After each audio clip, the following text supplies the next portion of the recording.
After this season, Victor Wembanyama is about to be part of a super team that will soon take over the NBA. The players that will be available to them in this year's draft might be the start of yet another dynasty in San Antonio. I know, everyone is saying that this draft class is weak and shouldn't be hyped up at all. But trust me when I say this draft class will go down as one of the most underrated classes in recent memory. Not just due to the players, but due to the amount of disrespect it's getting right now. We've been spoiled with so many great and generational players that whenever we don't have a projected generational guy, like a Victor Wembanyama, Zion Williamson, or LeBron James, everyone calls the class weak. But the thing is, while this class might not have a player that will be as great as Wemby as a rookie, that doesn't mean there aren't guys in this class that don't have all-star or even superstar level ceilings. And I don't see how this is so hard to believe. Can you honestly say with a straight face that you knew that Shai Gilgeous-Alexander, Devin Booker, Nikola Jokic, and Giannis were going to be superstars in the NBA coming into the draft? No, you can't. If that was the case, then they all would have been drafted first or second. Anyways, the San Antonio Spurs have been terrible this season, as expected. However, they have tons of bright spots, so it's nothing to worry about, unlike the Pistons, whose lights are pretty dim right now. The brightest young talent in the NBA as a whole is, of course, Victor Wembanyama. He is 10 times better than advertised. Averaging 20 and 10 while leading the NBA in the steals plus block stat is just unheard of in this era, maybe any era.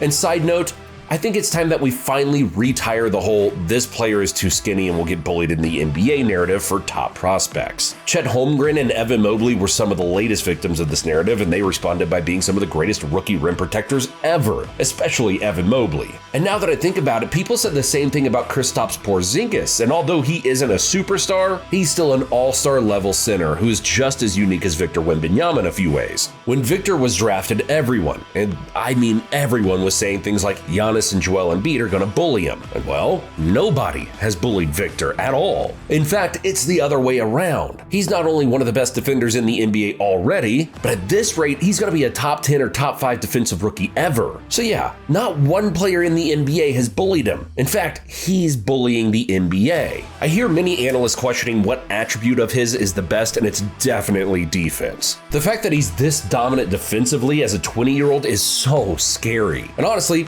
if I was the opponent, I'd retire early. This kid is literally like 5 or 6 years away from his prime, and he's out here making the NBA look like a playground. I've never seen a player so talented and gifted that I 100% believe that there is no way he doesn't become a superstar. You have some players who are hit or miss, but with Wemby, there's just no way he doesn't average like 30, 10, and 5 while being the best defender in the NBA in like the next 3 or 4 years. He's just that damn good. When it comes to his teammates, the casual fans can trash them all they want, but they're very solid pieces who are the future of this franchise, especially Jeremy Sohan. He may not be a great point guard, but other than that, he's a terrific versatile defender and will be a vital piece for the defense as this team starts competing in playoffs down the road. Devin Vassell as well. However, it is clear that this team is still many pieces away from starting a dynasty. And before we start talking about the draft prospects that could make that happen in this year's draft, it wouldn't be right to do so without mentioning the Spurs' greatest dynasty, led by one of the best trios of all time. The groundwork for the Spurs' Big Three was laid in the late 1990s. In the 1997 NBA draft, the Spurs selected Tim Duncan with the first overall pick, setting in motion the transformation of the franchise. Duncan, a fundamentally sound power forward with unmatched basketball IQ, quickly asserted himself as the cornerstone around which the Spurs would build their future. In 2001, the Spurs front office made a big move by drafting Manu Ginobili, an Argentinian shooting guard whose unorthodox playing style and fearless approach to the game would soon become synonymous with the Spurs' success.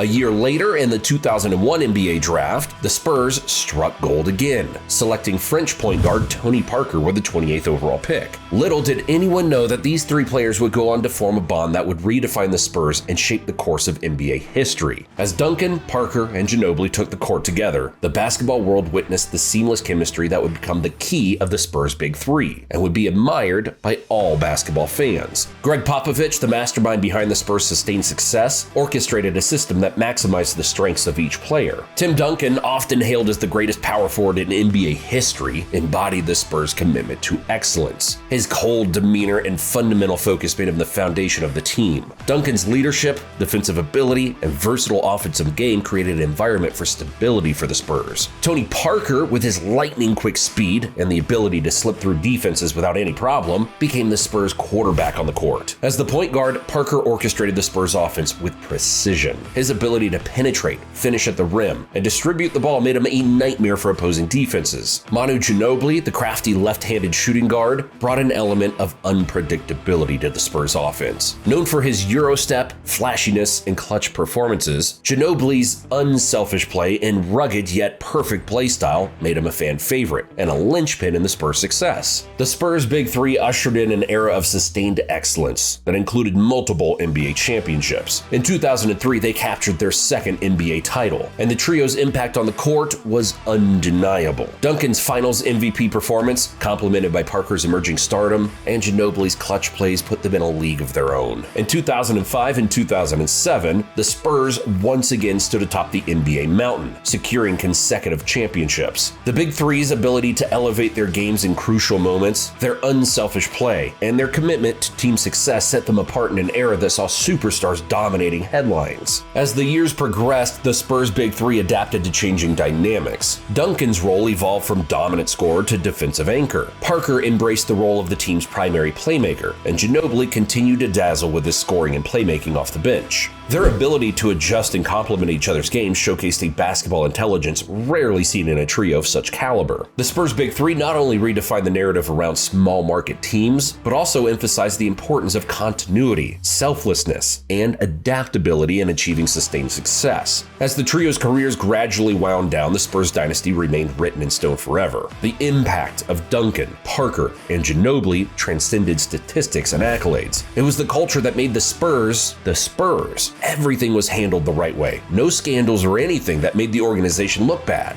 In 2016, Tim Duncan, the stoic foundation of the Big Three, decided to hang up his sneakers, marking the end of an era. In 2018, Manu Ginobili followed suit, leaving behind a legacy of flair, passion, and clutch moments. Tony Parker, too, eventually moved on to other teams, and recently ended his career, capping an era that many fans, specifically Spurs fans, would love to see again. And well, they may have just gotten that opportunity, because there are three prospects I want to talk about that I think would be great fits with this roster alongside Victor and Coach Pop. The Spurs are projected to have the second or third pick, and with that third pick, I think their first option should be Alex Sarr if he drops. Or who knows, maybe the Spurs end up getting the first pick. However it happens, Alex Sarr is an incredible 7-foot big man out of, you guessed it, France. Something has to be in the water out there. He's an athletic freak. He's fast, powerful, and moves much smaller than what his height should allow. The fit besides Victor doesn't seem like the best, but Victor is a stretch four at heart. He will never be a big-time post scorer who stays down there over 90% of the game. He's constantly hanging out at the three-point line, and even if he is down in the paint, he's not